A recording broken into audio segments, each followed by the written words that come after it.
Author, attorney, previous ambassador to Argentina, and previous leader of the DA, Tony Leon, is joining me in studio. We're going to be chatting about his new book, Opposite Mandela. Tony, thank you for sitting down with me. Thank you for having me. Well, Opposite Mandela is actually very interesting. It's a compilation of all of the times you met Mandela. Most of them. Some of them are on the cutting room floor for various reasons. We couldn't produce a book that was no, that's so too big. Most of the time. We want to make it readable, and I hope it is, and also accessible, so that it's not just for political, bores and hacks, but for the general public. Because, my great benefit, I suppose, or privilege, was I became the leader of what was the Democratic Party days after Mandela became president of South Africa. Yeah. And Mandela being Mandela, that immediately gave us a very close relationship, even though we were on opposite sides of the parliamentary divide. It's very interesting to read about. Why did you decide to finally pen this and write about these experiences?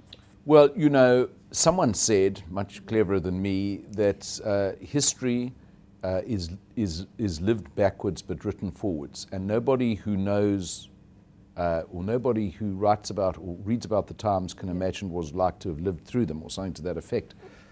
And that was my experience. I mean, I didn't sit there thinking, oh wow, every day I was meeting Mandela or in Parliament with him or at the constitutional negotiations before he became president. I didn't think this is living history.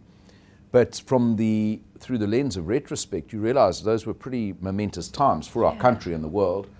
And, on the Woody Allen principle that most of your success in life is about showing up. Yes. I happened to be in the political arena during the Mandela years and leading a political party opposite his party.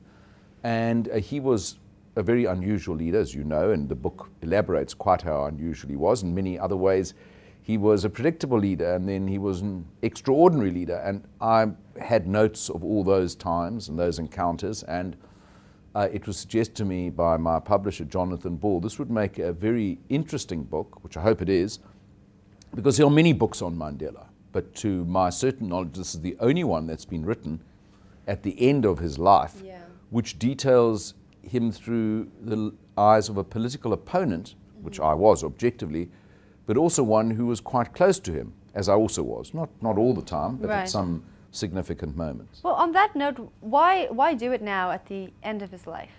Well, because obviously you can make an evaluation the further away you are from somebody's public life. And Mandela did step down formally from political and presidential leadership in 1999, at the very moment I became the leader of the opposition, because the Democratic Party, which became the Democratic Alliance, was very small when Mandela was president. We only had 7 seats, and then after he left, we got 38 seats, and now, just in the last week's election, it got, I think, 89 seats. So it's grown and grown and grown.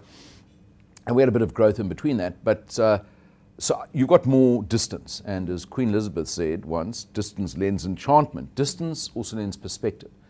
And I didn't just write this book as, as a when-we memoir, when we were back then in those great and difficult days, and compared to now. But also because in the first chapter and the last chapter, I draw some comparisons between where South Africa is now, where South Africa was then, what's gone right, more dolefully, what's gone wrong, and can we repair the breach? And in some, it's a very mixed picture of the pluses and the minuses on the national balance sheet of South Africa, but I do reflect on those, particularly in the last chapter of this book. That must be quite a thing to look back on and actually see how everything has progressed since then. Because obviously when you made the decision, you don't know what was going to happen. All right. Do you think there will ever come a time when the world has seen enough books about Madiba?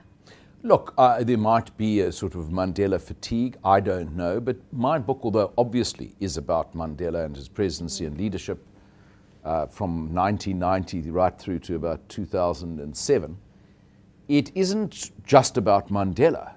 It is about our history in the making, about those momentous times, which I had the privilege of being a participant in, the showdowns at the constitutional negotiations at CODESA, the 1994 election, the first parliament, and some of its challenges and difficulties, the first corruption scandals. And I don't just write them there because I was, around at the time, but because a lot of the clues for South Africa's future was salted back then. And some of the things we got right and some of them we got wrong. Well, it serves very much as almost like a brief history of what went on. Now, other than your own book, which book about Madiba do you think is really worth a read? Well, look, there are some very good books. Certainly in my book, and just to check on the record, I rate very highly, although it's a little uncritical, but it's a very good record, is Anthony Sampson's Mandela, the authorized biography. That was a very good book. I equally think the unauthorized autobiography by Martin Meredith called Mandela is an excellent book. More recently, it's a very short book, and he's a good friend of mine, I need to declare.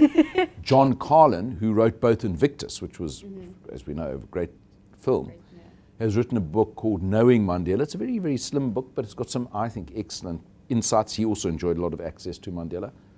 So those are the books I would rate. Strange enough, the one that I rate the least is Mandela's autobiography, really? Long Walk to Freedom. Not because it's very good up until his release, and because it describes, and it's fascinating on the Robben Island period, for example, and absolutely true. Mandela thereafter knew he was going to become the president of South Africa. So a lot of the more interesting stuff he glided over, quite understandable. It's not that the book's untrue.